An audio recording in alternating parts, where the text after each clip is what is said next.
ಮೊದಲೇ ಬಾರಿ ನಮ್ಮ ಚಾನಲ್ನ ನೋಡ್ತಾ ಇದ್ದರೆ ಹಾಯ್, ನಾನು ರೂಪಾ. ಹಾಗೂ ನೀವು ನೋಡ್ತಾ ಇದ್ದೀರಾ ನಮ್ಮ ಕನ್ನಡ ಚಾನಲ್ ಆದ ಸ್ಮಯ ಕಲಿಕೆ. ನೀವಿನ್ನೂ ನಮ್ಮ ಚಾನಲ್ಗೆ ಸಬ್ಸ್ಕ್ರೈಬ್ ಆಗಿಲ್ಲ ಅಂದರೆ ಈ ಕೂಡಲೇ ಸಬ್ಸ್ಕ್ರೈಬ್ ಮಾಡ್ಕೊಳ್ಳಿ. ಹಾಗೆ ಪಕ್ಕದಲ್ಲಿ ಕಾಣುವ ಬೆಲ್ಲೈಕನ್ನು ಪ್ರೆಸ್ ಮಾಡಿ ಆಲ್ ಅಂತ ಟ್ಯಾಪ್ ಮಾಡೋದನ್ನು ಮರಿಬೇಡಿ. ಅಧಿಕ ಮಾಸ, ಅಧಿಕ ಫಲವನ್ನು ಕೊಡುವಂಥ ಮಾಸ. ಈ ಒಂದು ಮಾಸ ಅಂದರೆ ಅಧಿಕ ಮಾಸ ಯಾವಾಗ ಪ್ರಾರಂಭ ಆಗ್ತಾ ಇದೆ? ಈ 3 ವರ್ಷಕ್ಕೊಂದ್ಸಲಿ ಬರುವಂಥ ಅಧಿಕ ಮಾಸ ಈ ಸಲ ಬಂದಿರುವಂಥ ಮಾಸ ಯಾವುದು? ಹಾಗಾದರೆ ಅಧಿಕ ಮಾಸ ಯಾವಾಗ ಶುರು ಆಗ್ತಾ ಇದೆ? ಅಧಿಕ ಮಾಸದಲ್ಲಿ ಮುಖ್ಯವಾಗಿ ಯಾಕೆ 33 ಸಂಖ್ಯೆಯಲ್ಲಿ ನಾವು ದಾನ ಮಾಡಬೇಕು? 33 ಸಂಖ್ಯೆಯ ಮಹತ್ವ ಆದರೂ ಏನು? ಯಾರು ಈ ಮಾಸವನ್ನು ಅಧಿಕ ಮಾಸ ಅಂತ ಕರೆದ್ರು? 33 ಸಂಖ್ಯೆಯಲ್ಲಿ ಯಾವ ಒಂದು ದಾನ ಮಾಡಿದ್ರೆ ನಮಗೆ ಅಧಿಕ ಫಲ ಸಿಗುತ್ತೆ? ಈ ವಿಶೇಷವಾದಂತಹ ಅಧಿಕ ಮಾಸವನ್ನು ಯಾರು ಕೂಡ ಮಿಸ್ ಮಾಡ್ಕೊಳ್ಳೋದಕ್ಕೆ ಹೋಗಬೇಡಿ. ಎಲ್ಲರೂ ಆಚರಣೆಯನ್ನು ಮಾಡ್ಕೊಳ್ಳಿ. ನಿಮಗೆ ಸಾಧ್ಯವಾದಷ್ಟು ಮಾಡ್ಕೊಳ್ಳಿ. ಅನಂತಪಟ್ಟು ಫಲವನ್ನು ಪಡ್ಕೊಳ್ಳಿ ಅಂತ ಕೇಳ್ಕೊತೀನಿ. ಈ ಒಂದು ತಿಂಗಳು ನಾನು ನಿಮ್ಮ ಸೇವೆಯಲ್ಲಿ ಇರ್ತೀನಿ ಅಂತ ಹೇಳ್ತಾ ಈ ವಿಡಿಯೋನ ಶುರು ಮಾಡ್ತಾ ಇದ್ದೀನಿ. ಇವತ್ತಿನ ವಿಡಿಯೋದಲ್ಲಿ ಅಧಿಕ ಮಾಸದ ಬಗ್ಗೆ ತಿಳಿಸ್ತಾ ಇದ್ದೀನಿ ನಿಮಗೆ.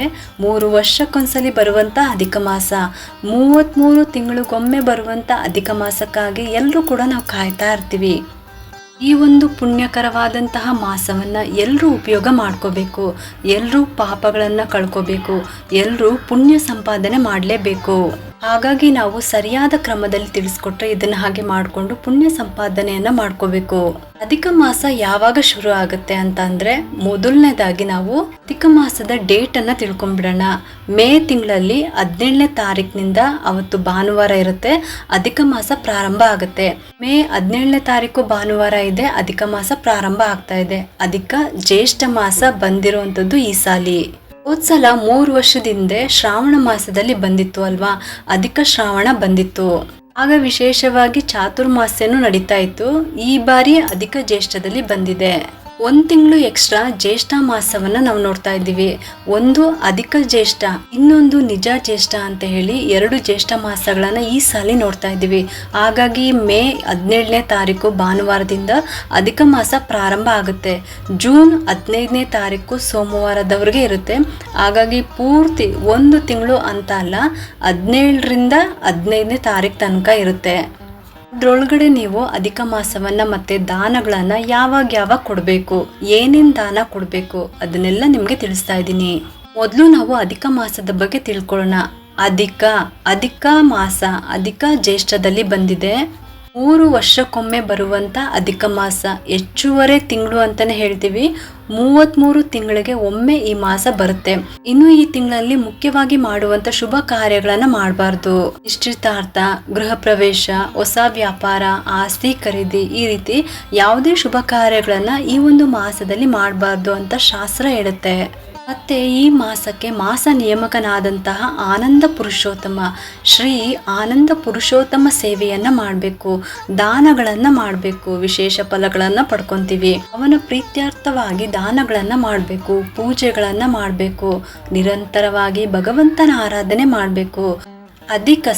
ಅಧಿಕ ಫಲಂ ಅಂತೀವಿ, ಅಂದರೆ ಹೆಚ್ಚು ಫಲವನ್ನು ಪಡೆಯೋದಕ್ಕೋಸ್ಕರ ಈ ಒಂದು ಮಾಸ ನಮಗೆ ತುಂಬ ಉಪಯೋಗಕ್ಕೆ ಬರುತ್ತೆ. ಹಂಗಾಗಿ ಎಲ್ಲರೂ ಕೂಡ ಈ ಮಾಸವನ್ನು ಉಪಯೋಗ ಮಾಡ್ಕೋಬೇಕು, ಅಧಿಕ ಫಲವನ್ನು ಪಡ್ಕೋಬೇಕು. ಯಾರು ಈ ಮಾಸವನ್ನು ಅಧಿಕ ಮಾಸ ಅಂತ ಕರೆದ್ರು? ಪ್ರತಿ ತಿಂಗಳು ಸೂರ್ಯ ಒಂದೊಂದು ರಾಶಿಯಿಂದ ಇನ್ನೊಂದು ರಾಶಿಗೆ ತನ್ನ ಮನೆಯನ್ನು ಬದಲಾಯಿಸ್ತಾ ಇರ್ತಾರೆ. ಪ್ರತಿ ತಿಂಗಳು ಇರುತ್ತೆ. ಹೀಗೆ ಸೂರ್ಯ ಒಂದು ಮನೆಯಿಂದ ಇನ್ನೊಂದು ಮನೆಯನ್ನು ಬದಲಾಯಿಸ್ಬಿಟ್ಟು ಬೇರೆ ರಾಶಿಗೆ ಪ್ರವೇಶವನ್ನು ಮಾಡ್ತಾ ಇರ್ತಾರೆ ಅಲ್ವಾ. ಈ ಕಾಲವನ್ನು ಸಂಕ್ರಾಂತಿ ಅಂತ ನಾವು ಕರಿತೀವಿ. ಯಾವ ಮಾಸದಲ್ಲಿ ಈ ಸಂಕ್ರಾಂತಿ ಇರೋದಿಲ್ವೋ, ಸೂರ್ಯ ಬೇರೆ ರಾಶಿಗೆ ಹೋಗೋದಿಲ್ವೋ ಅಂತಹ ಮಾಸವನ್ನು ಅಧಿಕ ಮಾಸ ಅಂತ ಕರೆಯಲಾಗುತ್ತೆ. ಇದಕ್ಕೊಂದು ಕಥೆನೂ ಕೂಡ ಇದೆ. ಯಾಕೆ ಅಧಿಕ ಮಾಸವನ್ನು ಪ್ರಾರಂಭ ಮಾಡಿದ್ರು, ಯಾರು ಇದನ್ನು ಆಚರಣೆ ಮಾಡೋದಕ್ಕೆ ಪ್ರಾರಂಭ ಮಾಡಿದ್ರು, ಹೇಗೆ ಅಂತ ಎಲ್ಲ ಒಂದು ಕಥೆ ಇದೆ. ಅಧಿಕ ಮಾಸದ ಕಥೆ ಪುರಾಣ ಹೇಗೆ ಮಾಘ ಪುರಾಣ ಕೇಳಿರ್ತೀವಿ ಅಲ್ವಾ, ಪ್ರತಿದಿನವೂ ಅದೇ ರೀತಿನೇ ಅಧಿಕ ಮಾಸದಲ್ಲೂ ಕೂಡ ಪುರಾಣ ಇದೆ. ಅದನ್ನು ಕೂಡ ಮುಂದೆ ತಿಳಿಸ್ತಾ ಹೋಗ್ತೀನಿ. ಅದ್ರಲ್ಲಿ ನಿಮಗೆ ಗೊತ್ತಾಗುತ್ತೆ ಹೇಗಿದು ಅಧಿಕ ಮಾಸ ಬಂದಿದೆ ಏನು ಅಂತ ಹೇಳ್ಬಿಟ್ಟು. ಹೀಗೆ ಸೂರ್ಯ ಒಂದು ಮನೆಯಿಂದ ಇನ್ನೊಂದು ಮನೆಗೆ ರಾಶಿಗೆ ಬದಲಾವಣೆ ಮಾಡೋದ್ರಿಂದ ಸಂಕ್ರಾಂತಿಯನ್ನು ಆಚರಣೆ ಮಾಡ್ತಾ ಇದ್ದೀವಿ. ಆದರೆ ಅಧಿಕ ಮಾಸದಲ್ಲಿ ಈ ಸಂಕ್ರಾಂತಿ ಬರೋದಿಲ್ಲ ಆ ತಿಂಗಳಲ್ಲಿ. ಹಂಗಾಗಿ ಅದನ್ನು ಮಾಸವನ್ನು ನಾವು ಅಧಿಕ ಮಾಸ ಅಂತ ಕರಿತೀವಿ. ಇದನ್ನು ಮಲಮಾಸ ಅಂತಲೂ ಕೂಡ ಕರೀತಾರೆ. ಮಲಮಾಸ ಯಾಕೆ ಕರೀತಾರೆ ಅಂತ ಅಂದರೆ, ಮಲ ಅಂತ ಅಂದರೆ ಪಾಪಗಳು ಅಂತ ಅರ್ಥ. ನಾವು ಮಾಡಿದಂತಹ ಪಾಪಗಳನ್ನು ನಾಶ ಮಾಡುವಂಥ ಮಾಸ, ಹಂಗಾಗಿ ಇದನ್ನು ಮಲಮಾಸ ಅಂತ ಕರೀತಾರೆ. 2 ತಿಂಗಳಲ್ಲಿ ನಾವು ಮಾಡುವಂಥ ಸ್ನಾನ, ದಾನ, ಜಪ, ತಪ ಇದೆಲ್ಲದಕ್ಕನ್ನು ಅಧಿಕ ಫಲವನ್ನು ಕೊಟ್ಬಿಟ್ಟು ಭಗವಂತ ನಮ್ಮ ಪಾಪಗಳಿಂದ ದೂರ ಮಾಡಿ ನಮಗೆ ಸುಖವನ್ನು ಕೊಡ್ತಾರೆ, ಸಂತೋಷವನ್ನ ಕೊಡ್ತಾರೆ, ಆನಂದವನ್ನ ಉಂಟು ಮಾಡ್ತಾರೆ. ಹಾಗಾಗಿ ಆನಂದ ಪುರುಷೋತ್ತಮ ಅಂತ ಈ ಮಾಸಕ್ಕೆ ಅಭಿಮಾನಿ ದೇವತೆ ಪುರುಷೋತ್ತಮನ ಪ್ರೀತ್ಯರ್ಥವಾಗಿ ನಾವು ದಾನ ಧರ್ಮಗಳನ್ನು, ಪೂಜೆ ಪುನಸ್ಕಾರಗಳನ್ನು ಮಾಡ್ಕೋಬೇಕು. ಇನ್ನು ಪುರುಷೋತ್ತಮನ ಸ್ತೋತ್ರವನ್ನು ಪ್ರತಿನಿತ್ಯವಾಗಿ ಹೇಳಬೇಕು.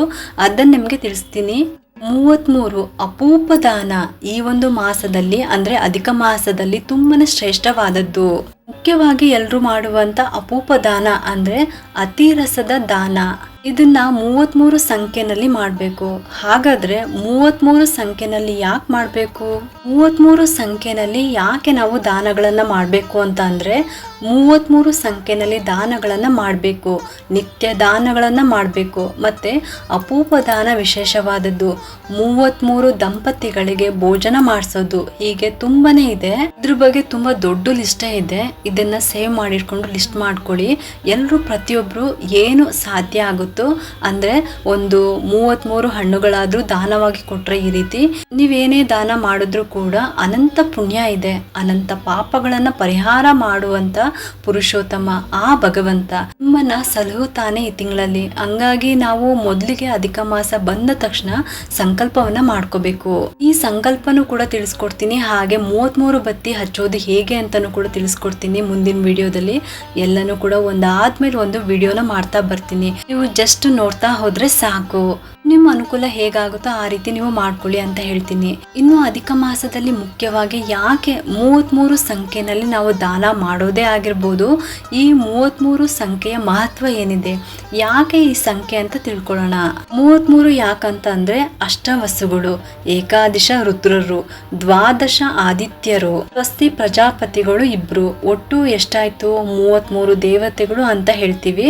ಅಷ್ಟವಸುಗಳು 8 ಜನ ವಸುಗಳು. ವಸು ರುದ್ರ ತರಗತ ಭಾರತಿ ರಮಣ ಮುಖ್ಯ ಪ್ರಾಣಗತ ರಥ ಅಂತ ಹೇಳ್ತಾರೆ. ವಸು ರುದ್ರರ ಆದಿತ್ಯರ ಅಂತರ್ಯಾಮಿ ಆದಂತಹ ಭಗವಂತ ಪುರುಷೋತ್ತಮಾರೂಪಿ ಭಗವಂತ ನಮ್ಮ ಎಲ್ಲಾ ಸೇವೆಯನ್ನ ಸ್ವೀಕಾರ ಮಾಡಿ ನಮ್ಗೆ ಆನಂದವನ್ನ ಕೊಡ್ತಾನೆ. ಹಂಗಾಗಿ ಅಷ್ಟವಸುಗಳು ಅಂದ್ರೆ 8 ಜನ ದೇವತೆಗಳು, ಏಕಾದಶಿ ರುದ್ರರು ಅಂದ್ರೆ 11 ರುದ್ರರು, ಮತ್ತೆ ದ್ವಾದಶ ಆದಿತ್ಯರು 12 ಆದಿತ್ಯರು, ಸ್ವಸ್ತಿ ಪ್ರಜಾಪತಿಗಳು ಅಥವಾ ಅಶ್ವಿನಿ ದೇವತೆಗಳು ಅಂತ ಹೇಳ್ತಾರೆ 2.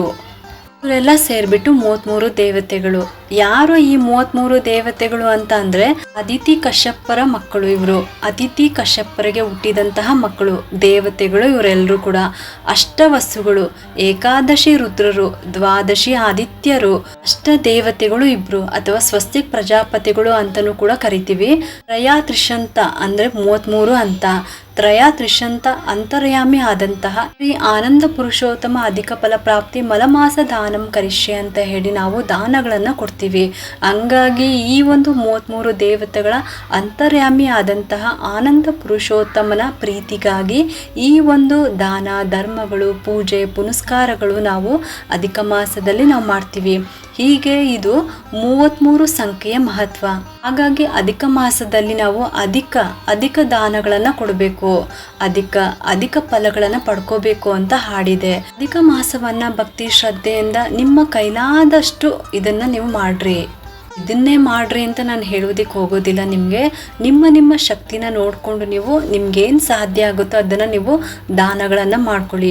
ಪೂಜೆಗಳನ್ನು ಮತ್ತು ದೀಪಗಳನ್ನು ಹಚ್ಚಿಡಿ. ಒಂದೊಂದು ದಾನಕ್ಕೂ ಒಂದೊಂದು ಪೂಜೆಗೂ ಎಷ್ಟು ಮಹತ್ವ ಇದೆ ಅಂತ ಅಂದರೆ ಅನಂತಪಟ್ಟು ಪುಣ್ಯ ನಮಗೆ ಸಿಗುತ್ತೆ. ಹಂಗಾಗಿ ಈ ಒಂದು ವಿಶೇಷವಾದಂತಹ ಅಧಿಕ ಮಾಸವನ್ನು ಯಾರು ಕೂಡ ಮಿಸ್ ಮಾಡ್ಕೊಳ್ಳೋದಕ್ಕೆ ಹೋಗಬೇಡಿ. ಎಲ್ಲರೂ ಈ ಆಚರಣೆಯನ್ನು ಮಾಡ್ಕೊಳ್ಳಿ. ನಿಮಗೆ ಸಾಧ್ಯವಾದಷ್ಟು ಮಾಡಿ ಅನಂತಪಟ್ಟು ಫಲವನ್ನು ಪಡೀರಿ ಅಂತ ಹೇಳ್ತಾ ಈ ವಿಡಿಯೋನ ಮುಗಿಸ್ತಾ ಇದ್ದೀನಿ. ಈ ಒಂದು ತಿಂಗಳು ನಾನು ನಿಮ್ಮ ಸೇವೆಯಲ್ಲಿ ಇರ್ತೀನಿ ಅಂತ ಹೇಳ್ತಾ ಮುಂದಿನ ವಿಡಿಯೋದಲ್ಲಿ ಸಿಗ್ತೀನಿ. ಈ ಒಂದು ಉಪಯುಕ್ತ ಮಾಹಿತಿ ನಿಮ್ಗೆ ಇಷ್ಟ ಆಗಿದೆ ಅಂತ ನಾನು ಭಾವಿಸ್ತಾ ಈ ವಿಡಿಯೋನ ಮುಗಿಸ್ತಾ ಇದ್ದೀನಿ. ಈ ವಿಡಿಯೋ ಏನಾದರೂ ನಿಮ್ಗೆ ಇಷ್ಟ ಆಗಿದ್ರೆ ಒಂದು ಲೈಕ್ ಮಾಡಿ, ಶೇರ್ ಮಾಡಿ ಮತ್ತು ಸಬ್ಸ್ಕ್ರೈಬ್ ಮಾಡಲು ಮರಿಬೇಡಿ. ಯಾಕಂದರೆ ನೀವು ಮಾಡೋ ಒಂದು ಸಬ್ಸ್ಕ್ರೈಬಿಂದ ನಮ್ಮಂತಹ ಸಣ್ಣ ಸಣ್ಣ ಚಾನಲ್ಸ್ಗೆ ಒಂದು ಸಪೋರ್ಟ್ ಮಾಡ್ದಂಗೆ ಆಗುತ್ತೆ. ಮತ್ತೆ ಸಿಗ್ತೀನಿ ಮುಂದಿನ ಹೊಸ ವಿಡಿಯೋದೊಂದಿಗೆ ಅಂತ ಹೇಳ್ತಾ ಈ ವಿಡಿಯೋನ ಮುಗಿಸ್ತಾ ಇದ್ದೀನಿ. ಸರ್ವೇ ಜನ ಸುಖಿನೋ ಭವಂತು.